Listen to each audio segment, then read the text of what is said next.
Yes bakunzi bacu, bakunzi ba YouTube yacu Lux TV, twongeye kubaramutsa cyane aho muherereye, mumeze gute, mumeze bon, musabe ucyonde subscribe, ndakwengera kukubwira ati gikorwa tuguma tubasukamwo.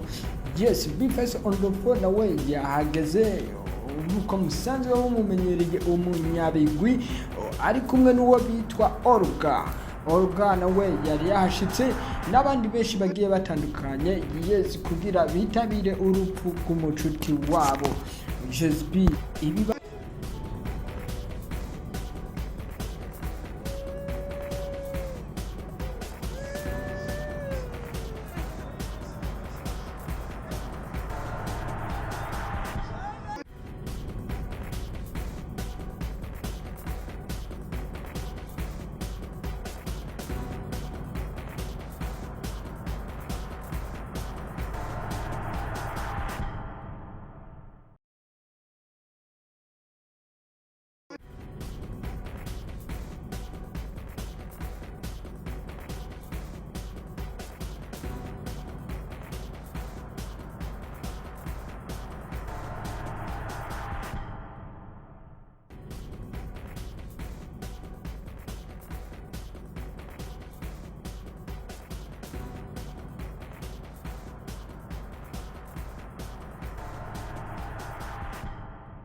Hapa fresh sana.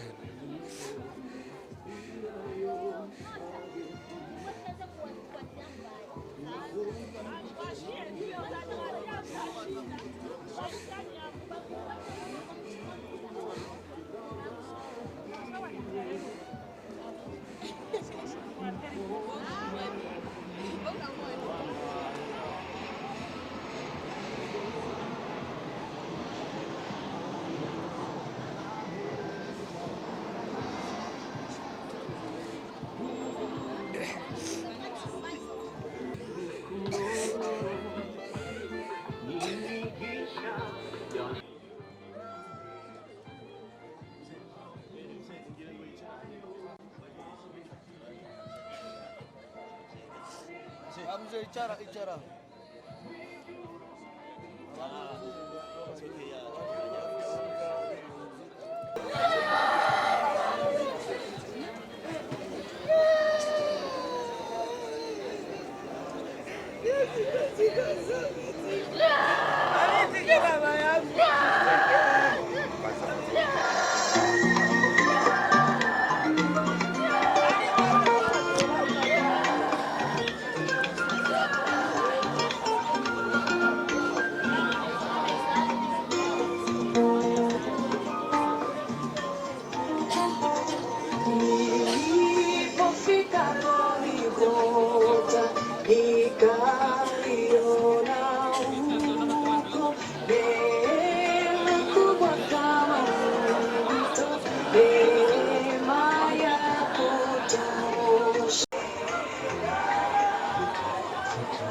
Dubai. Akadusabe Pasteur Bucumi yegere hano.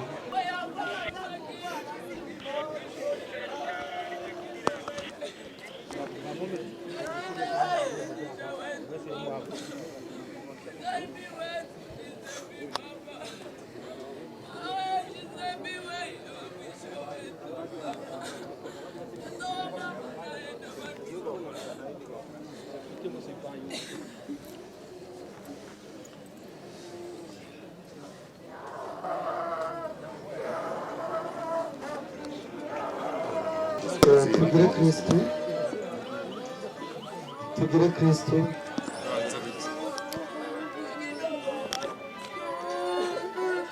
nta ubanza gusigura impamvu twese turi ngaha, iragaragara, iraboneka. Mbere yuko dutangura ibikorwa n'amasengesho, twagomba tubanze dusabe begereze umubiri wa nyakwigendera hano hafi, kugira ngo noneho udufasha gusenga azobe nawe yatwegereye ngaha. Pasiteri aza kudusengera yoba araza hano kugira ngo atanguze ibikorwa.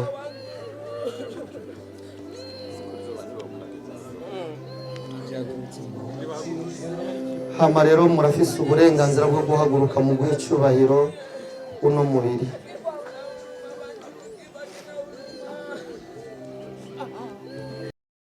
Murabona isandugu bahambyemwo umusitari wacu, ni isandugu yiyemera y'amafaranga menshi cyane, yakumva yuko zo kumushingurana iteka, bamwereka abiwabo yuko yarashigikiwe cyane n'abasani bagiye batandukanye, eka n'abatware bo mu makartier yabo. Murabona neza ko yari inkuru ibabaje cyane ku musitari wacu JSB. Imana imwakire ahagiye hose, turazi neza yuko agiye mu maboko y'Uwiteka Imana. Komeza mukurikirana ino video.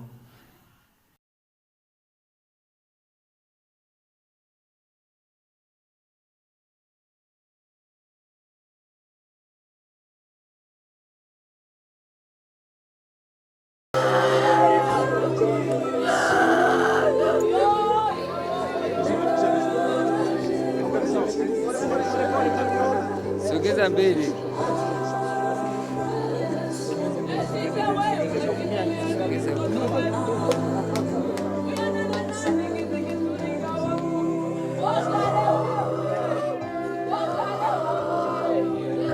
Dusabe pasiteri yegere ngaha kugira ngo adufashe mu masengesho. Yesu ashimwe. Amen. Bwana Yesu asifiwe. Amen. Dusabe twese hamwe, niombe tutulie. Najua wakati nilivisha mke wangu mimi, niwaambia watoto watulie, kwa sababu mama amemaliza vizuri. Na wapendwa ambao mnalia, sisi wote tuna huzuni sana, mjikaze, na tunaamini kwamba safari yake iko nzuri. Sio vizuri kumsindikiza na mayowe, kulia sana. Biblia inasema tusiwe kama wapagani ambao hawana matumaini. Kwa hiyo kwa sababu tuna matumaini kwamba safari imekuwa nzuri, amemaliza vizuri, basi tunasikitika, lakini tusilie sana, tusihangaike sana. Tuombe Mungu. Naomba tufumbe macho. Tunakushukuru Mungu, muumba wa mbingu na nchi, kwa ajili ya muda huu, kwa ajili ya nafasi hii. Sote tumefika hapa kama jinsi ambavyo tumekuomba kwamba utulinde njiani. Ya kweli tumefika salama. Jina lako libarikiwe. Endelea kuturehemu Bwana, na uwe pamoja nasi Bwana. Inasikitisha mpendo wetu baba, mwanamke na watoto wajukuu anatuacha, ni jambo la huzuni, lakini unasema tushukuru kwa kila jambo, na tuko katika safari sisi sote. Basi tunajiweka mikono mwako Bwana, tunaweka mikono mwako huduma yote, kazi yote ambayo itafanyika hapa. Uwe pamoja nasi Baba, tuongoze. Tunahitaji kulipokea neno lako, tunahitaji kuimba nyimbo, tunahitaji malaika, baraka zishuke. Baturirimbira indirimbo mpimbazamana, kohali.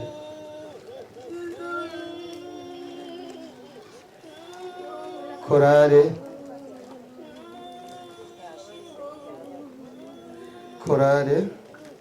kazi.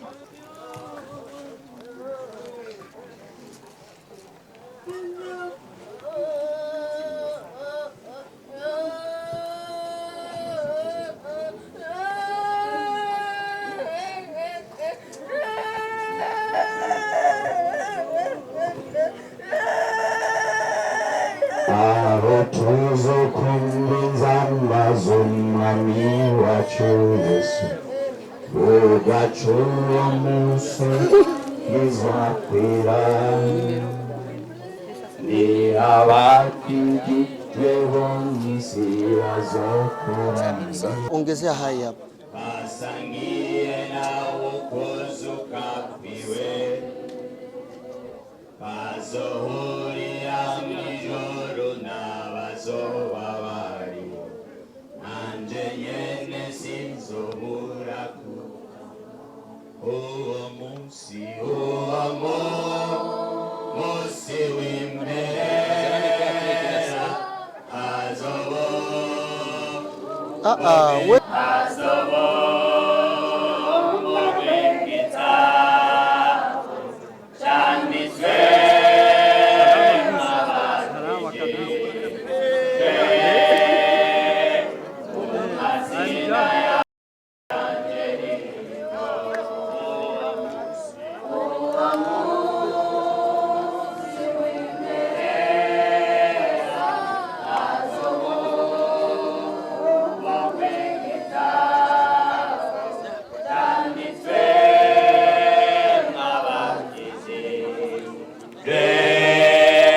Pasiteri yongere aze hano kugira ngo atugaburire ijambo ry'Imana tubandanye sana na huyu marehemu. Nabahojeje cyane. Tunawanyamazisha, tunawapeni pole sana katika jina la Bwana wetu Yesu Kristo. Tunahojeje abana, tunanyamazisha watoto. Leo ni murembe. Sasa kwa hiyo farijikeni. Manishime cyane. Dada jikaze kidogo. Mushiki wacu nurabe utekane gatoyi. Wigumye Jikaze tusikie neno la Mungu. Wigumye tumbe jambo ry'Imana. Nicyo kibazo dufise. Icyo umuntu afise. Amen. Huyu aliko ahari ejide mwingine ejide wundi iko na kuona, alikana kubona, iko na kusikia, alikana kumva, huyu umati wote anauona, umasinzi byose alikana libona, lakini hawezi kutokea. mugabo ntashobora guseruka. Amen. Amevaa mwingine mwili Yambaye uwundi mubiri ambao huwezi kufa, umubiri udashobora gupfa. Amen. Hilo linalotutatiza Icyo onye twebwe cyangwa kituzazanira ni huyu mwili tunaovaa, nuno mubiri twambaye. Amen. Tutasoma Mathayo 17 mstari wa kwanza hadi wa 3. Baada ya siku 6 kupita, Yesu akampeleka Petro na Yakobo na nduguye Yohana na akampandisha mlima mrefu. Huyo hapo. Koresha umwanya huyo hapo.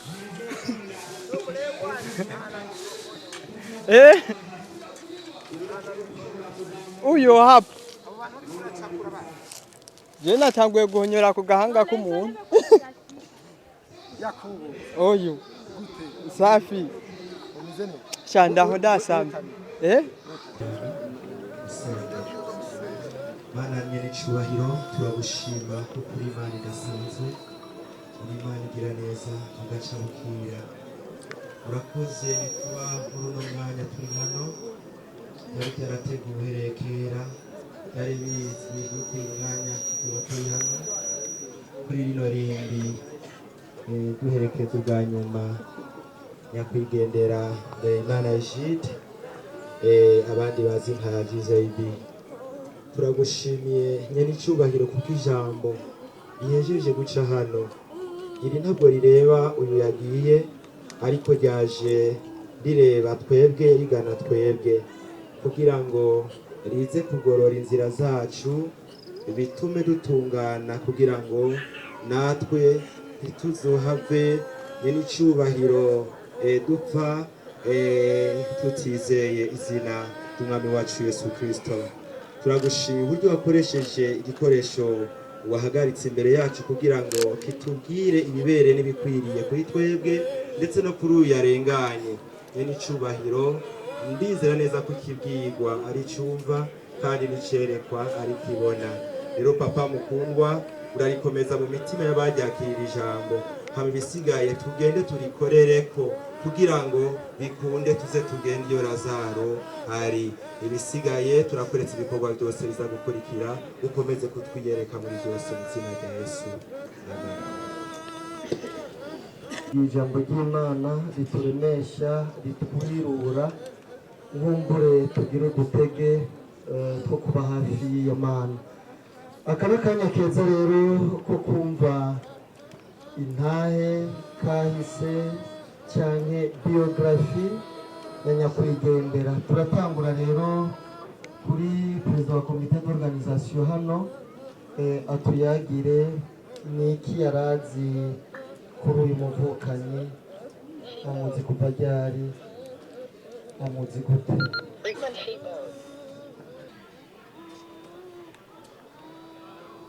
ati turabona neza ko adapfuye mugabo asinziriye kuko yararushe. Ati dushima Imana kuko yakiriye ibyayo. Abagiye kumusezera murabona ko aryamye asinziriye neza, nta ngorane afise. Ni ukuvuga Imana tudahengeshanye iri kumwe nawe mu bwami bw'ijuru. Murakoze, Imana ibahezagire cyane. Urakoze nawe kuduhereza ibyaranze n'umuvukanyi wacu. Twagomba rero duhe kaze uwuserukira umuryango Mama Gira, nawe nyene aza tuyagira. Kaze Mama Gira. Hama rero twagomba dukosore gatoyi, twari twavuze yuko haca haza uwuserukira abaririmbi. Furaha, huzuni katika mafanikio na changamoto kama wanandoa, tupitia mengi, lakini tuliunganishwa na zawadi kubwa ambayo ni watoto wetu. Nimebahatika kupata na watoto 5. Mume wangu halali wa ndoa Ajide, sina nguvu baba. Mama alikuwa anampenda sana, ameniambia mwezi huu atakuja kuniona. Ameniambia mwezi huu atakuja kuniona baba. Ila kwa mapenzi ya Mungu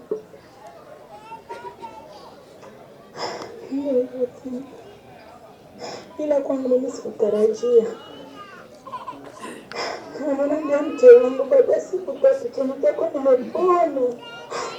Nikipona tu nakuja mke wangu, tule watoto tunaenda na mume wangu. Nina huzuni sana tena sana kumpoteza mpendwa wangu. Sikujali changamoto, sikujali mambo ya watu. Kwa kweli napoteza Mungu wangu.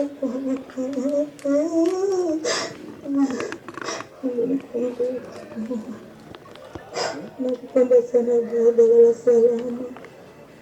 Lala salama Jide. Lala salama mume wangu. Lala salama baba watoto wangu.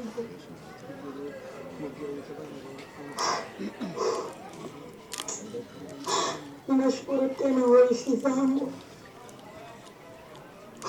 waliugusa kaka yao, walianza nayo mwanzo mpaka mwisho, wamemuuguza Jide kwa kweli. Mungu awabariki. Suserukira abaririmbyi habe namba numwe mu baserukira abaririmbyi bagendanye na Giuseppe. Icyo kintu kiratomoretse neza. ariwe Egide Ndereyimana. umuryango munini w'abaririmbyi, abakinyi b'amareresi, ibyese, abahinga muri rusange, ndundi cyangwa abatwita aba artiste, inshuti babanye namwe bagenzi mwaje gushigikira, nitugira amahoro nituze mu muryango. Turamukije indamutso y'amahoro nituze kubera ko twizera neza tudakekeranya ko uyu atapfuye ahubwo asinziriye. Na cyane cyane ko intwari iyo itashe idakurikizwa amarira ariko ikurikizwa impundu. Nk'uko bayivuze mpagaze ngaha nk'umwe mu baririmbyi bagendanye bagakorana byinshi na Gizebi. Ijambo rya mbere twagomba guhoza umuryango. Vyimva mutima turazi ibihe murimo. Inda ibwirwa wayirayeko. Umuntu atubatahura n'umuntu atarashikirwa na bino, ariko abazi bino bintu uko bimera turifatikanije namwe.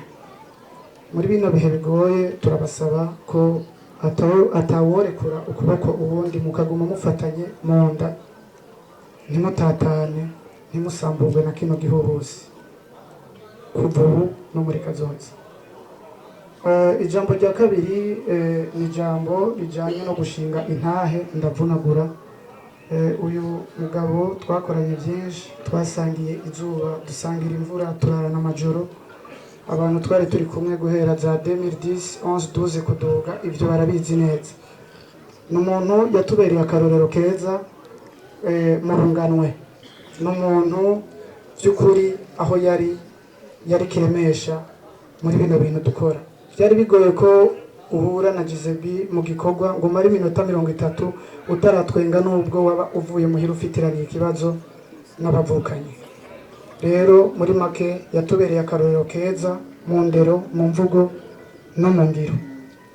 Kubw'ibyo no saba abaririmbyi bagenzi banje ko aka karangamutima yatweretse tukubakiye ko burya musanga dushitse kure cyane gusumba uko tuvyibaza. Hama harimo ubutumwa twagomba guhereza abaririmbyi muri rusange. Nivyo Gizebi aragiye, mugabo ba Gizebi barasigaye. Adusigiye umuryango, adusigiye abana. Ejo nivyashika mukabona umwana wa Gizebi muve hano mubaravye bamwirukaniye umushatsi ku ishure, ntimuze mureke ngo ashike muhira kugora umuvyeyi. Uzobibona arakora mu mufuko amamweshi, amubwira ati subira ku ishuri, hamarenze kamubwira ati mwana ntuzobimbwa kuko so yari umugabo. Hama ubutumwa bugira gatatu ariko jambo ngira mpereze ko n'ubutumwa twagomba gutuma aba bakuru bacu bari hano baduserukira. Turafise ishirahamwe ry'abaririmbyi Amicale des Musiciens. Twagomba tubasabe mwebwe mwaserukiye abandi ko mwodutwarira ubutumwa. Tumaze igihe tuhura n'ibibazo nk'ibi tugasanga hariho abaririmbyi bariko baratuvamo nk'uko rimwe tukabimenya ahandi ntitubimenye. Social media irafise uko risigaye ikora, barashobora kuvyuka mu gitondo bapostinga ngo naka yapfuye canke aragwaye, wamutelefona akakubwira ati je nibereye mu mirimo. Kubw'ibyo ntitwoguma turaba gutyo, twagira dusabe muze kudushikira imbere mubabwire ko by'ukuri bidutera agahinda kuba turi hano ata komisiyo n'imwe wanashaka ku ruhande rw'amakomine gukurikirana ikibazo cy'amagara y'abaririmbyi, cyane cyane nk'aba baba bafise ikibazo gikomeye bakenera ubutabazi bubarenza n'imipaka y'igihugu. Kubw'ibyo murababwira ko tuvyifuza bakorane n'amakomisiyo makomine nka Ntangwa mukaza na Muha. No kuvuga ngo mu gihe twamenye ko hari ikibazo ku muririmbyi nimba ari wo mu Kanyosha, tukamenya aba responsable bajejwe ico kintu mu Kanyosha, nimba twabonye umuririmbyi afise ikibazo mu Bwiza canke mu Kamenge canke mu Kinama, muri makerere yebwe n'abanyakinama Gizebi tumufasha n'intwari nibyo mu Kinama hariho abaririmbyi benshi hariho n'abaambasaderi mu gihugu baserukira Uburundi mu bindi bihugu mu Kinama. Mugabo Gizebi niwe ambasaderi wa mbere dufise mu kinama kuburyo atandirimbo n'ino yigera aririmba atagize iwabo mu kinama. Icyo kintu ubona kinama ukuri tuzama tucibuka imyaka yiwe yose natwe rero twiga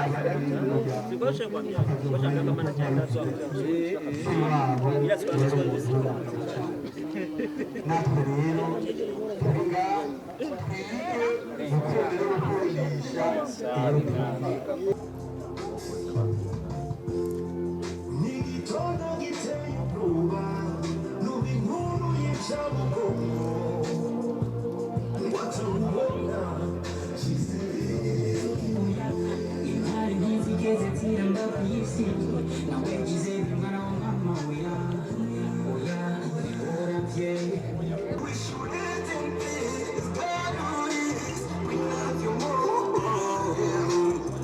kama basi na abiria ndo sisi, ina mwanadamu kaumbwa nafasi yake, tuni kujua wapilia kumane mwa mitugo kumana kumana nje kuko musuku te nababurije nusigendume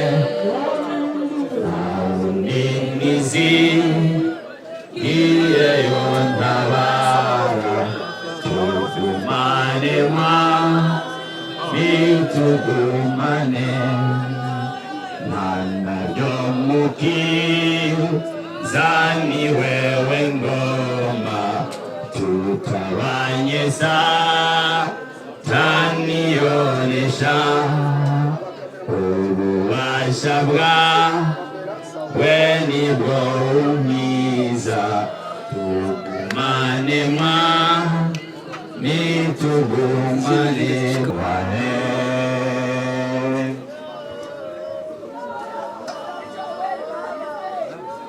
Aha rero turagomba turasabe kubera abantu ari benshi ntibyakunda yuko tuzongera kugira ngo tumwunamire rimwe, turagomba turasabe mu bibanza murimo muhaguruke hama tumwunamire turi muri ibyo bibanza nyine tumuhe icyubahiro kuko twese ntitwotwigwa. Hama turaharura kuri rimwe gushyika kuri gatatu tumwunamire hama tujye tubyagira abandi twicara. Rimwe kabiri gatatu.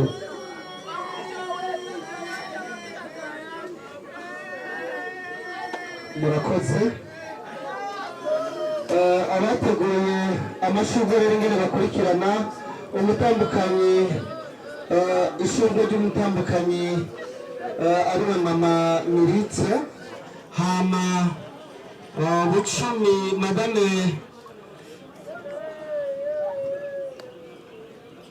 famille Bucumi Christophe beau-frère wiwe, hari famille Nizigimana Michel, uko ningene mukurikirana, hari famille Ntirugira impuhwe Samson, nivyo Ntirugira impuhwe, famille Ruberi Kindi Elias, famille Mama John, famille Shimirimana Saidi, abishwa b'umuhisi, famille Mystère, bari mu kazi bamela ababerser, famille Rurerekana Eli, groupe de musiciens bamwe mu bagendanye n'umuhisi, groupe Wake Up Cinema, famille Buhinyuza, turi kumwe twese birashoboka, abo bakorana mu Ruvumera, groupe Union for la Force quartier Songa, abo barukanye muri quartier Songa, Nshumbusho Business Center quartier Bubanza, dukurikirana uko bahejeje gukora no mugigo wabo aba amashurwe ace akurikirana uko ndabasomye muhezagirwa cyane. Samson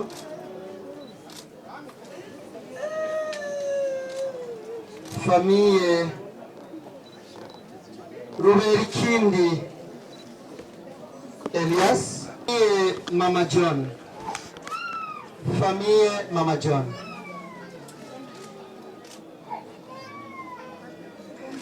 Famille Shimirimana Saidis, famille Mama John, ok.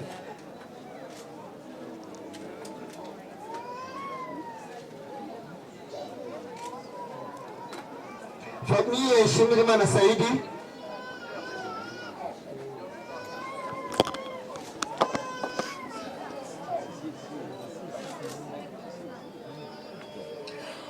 Famille Shimirimana Saidi. Famille abishwa b'umuhisi. Abishwa.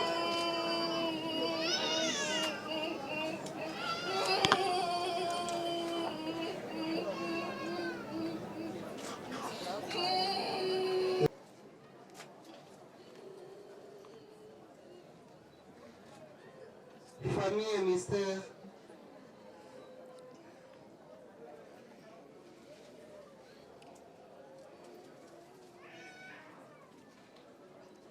Baramukazi bamela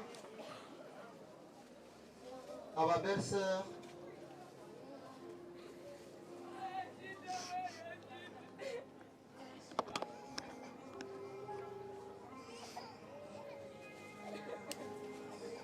baramukazi bamela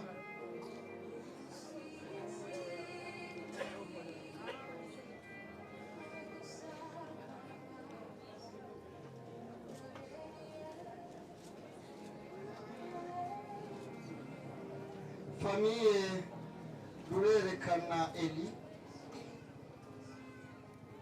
famille Rurerekana Eli,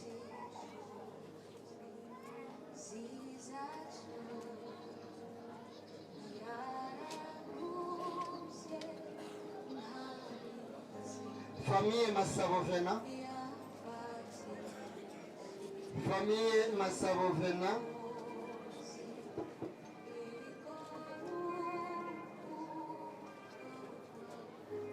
famille Massavovena,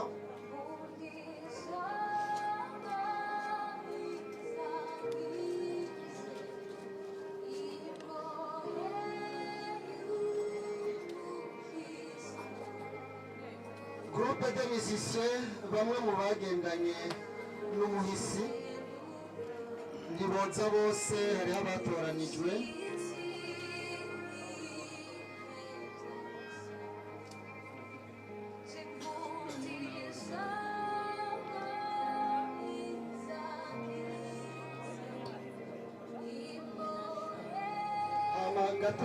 gatoyi kuko urubanza n'ubw'iwacu twebwe abamisisiye twagomba dusabe abakameramani n'umufotogarafe iyi foto kuko turayikeneye. ubu bumwe burakenewe kuzorangwa hose mu bitunganye neza.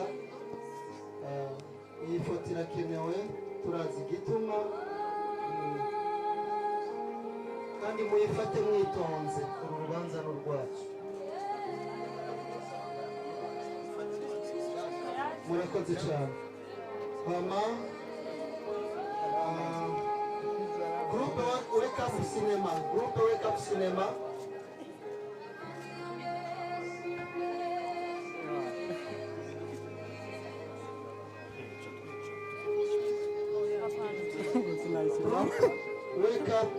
groupe Wake Up Cinema,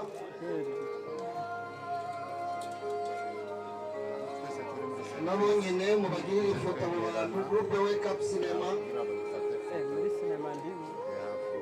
groupe Wake Up Cinema, abakinnyi b'amareresi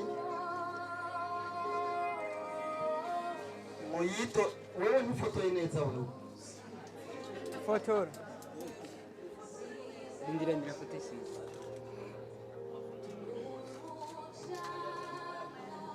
mba nabibonye bitagenze neza.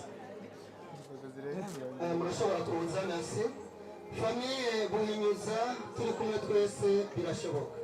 Nyine ifoto famiye Buhinyuza.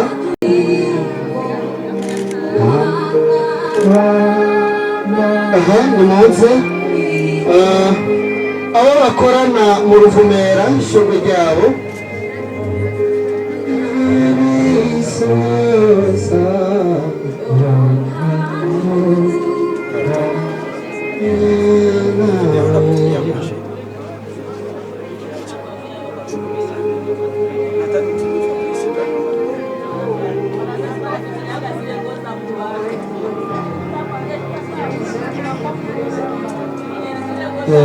Famiye turi kumwe twese birashoboka abo mu bakorana okay kaze groupe Union fait la force kaze monsieur Kishugo groupe Union fait la force groupe umugirigiri ugira babiri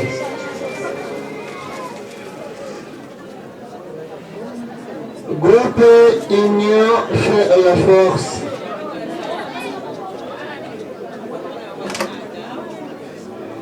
Mukurangiza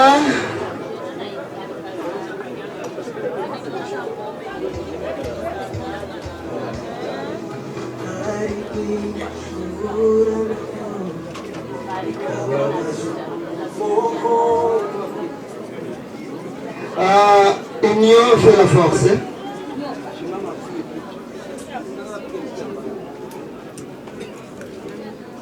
Union fait la force.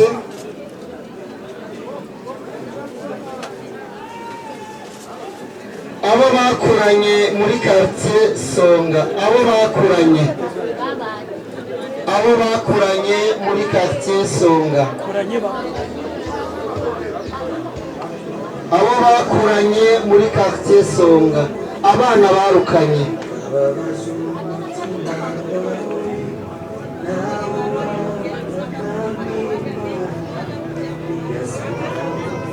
Teacher.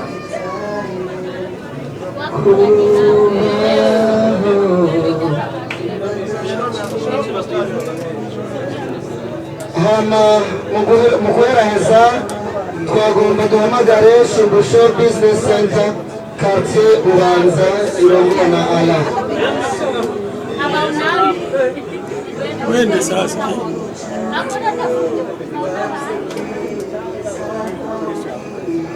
Tutazipata watatu.